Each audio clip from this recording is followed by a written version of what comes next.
you're on YouTube, you're on social media, you're on Twitter, Instagram, Facebook, wherever you get your information from, and you see people saying they're buying, they're selling something, which is great and cool. And maybe it's breaking some code that I'm not supposed to say it, but you got to know why you're buying something and the reasons you're buying. And I'm trying to help you out here, so I'm going to always say it, and I'll probably sound repetitive, that you buy and you don't sell until your thesis for buying has changed, which I hope you've written down, or something fundamentally is faltering with the core of the business.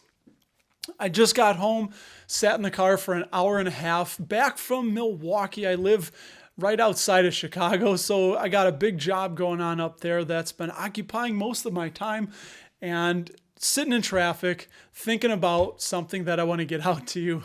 By the way, I'm Russ, and this is Dapper Dividends, where we are helping you build tomorrow's passive income today. And this is going to be a shorter video, no editing, because I'm pressed for time, and I really want to let you know about something that I was thinking about as I was driving home and just sitting in bumper-to-bumper traffic, which, by the way, do you drive for a living or have to go to work? And man, I just do not miss that bumper-to-bumper traffic, but it gives me time to think. And something I haven't mentioned to you or haven't talked about with you was selling just because you see other people selling. And case in point with AT&T. Now, I've been buying more AT&T. I bought some last Friday. I'm probably going to buy some tomorrow. And the reason that I'm buying is because I love what they're doing. I think this is really good for them spinning off. Now, if you don't know, Discovery and Warner Media are merging, and then AT&T is going to spin that off into its own entity. And those of us that are going to continue to hold, we're going to receive shares of that new entity, which I think is fantastic because AT&T, Time Warner, the new, whatever they're going to call themselves, Discovery Media, whatever, the new entity, they said that they plan to outspend Netflix and Disney. They want new content. They know new content is king. And I think it was upwards of $20 billion that they are pledging to spend on that new content, which is more than Netflix and more than Disney. So I just really love that. Speaking of new content, by the way, on HBO Max, which I'm excited. I'm a horror fan. I love horror. There's talks about a Hellraiser series. Yes, love it. Excited for that. And then House of the Dragon. They got a few Game of Thrones spin-offs in the works, just to mention a few things. So they've got a ton of heavy hitting, could be blockbusters in the pipeline, not to mention everything on Discovery Plus that's going to be merging together. Things like Animal Planet and home HGTV. My mother-in-law loves HGTV, so tons of stuff coming out with that new entity. On top of, you still get to keep AT&T. Now, the reason that I have forced selling on the board right there is because AT&T, yes, is going to be cutting their dividend, and that scared off a lot of people that are dividend investors, dividend growth investors, but not me. Why? Because I think they're unlocking value. I think they're streamlining the company. I think they're getting back to business. I think that this is going to be a good thing. Now, that dividend is basically keeping it in check.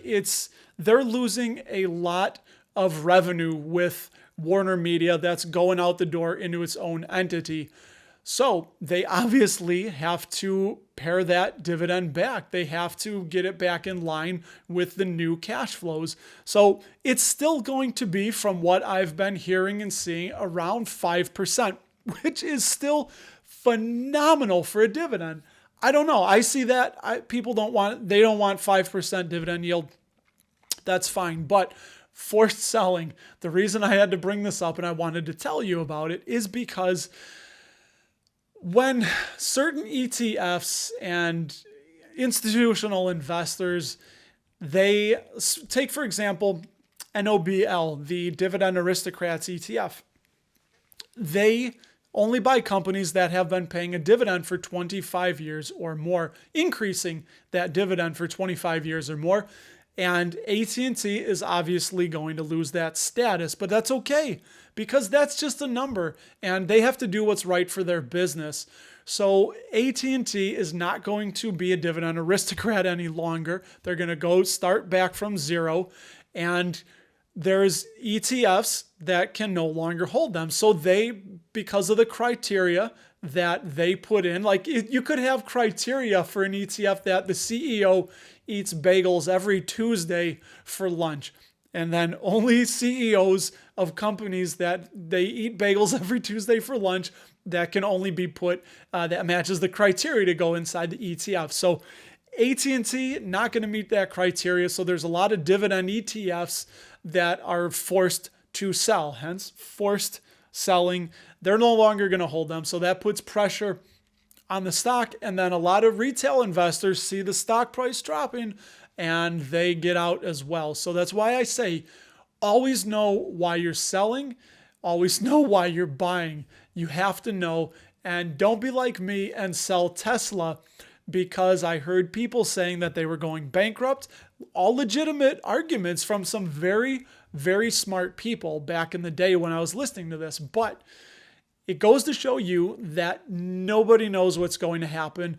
And I have my opinion that I'm loving sharing with you, and especially in this format through YouTube. So I really want to know what you think of some of these random videos when I just have a thought and I'm not going to edit it. I'm not going to do any of the videos or the B-roll or showing you anything other than probably just my beautiful little face right here. So yeah, like I said, just got home from work and that's going to pretty much do it here. But if you didn't catch why, some of the reasons that I love AT&T and I'm going to continue keep buying, please do click that video right there.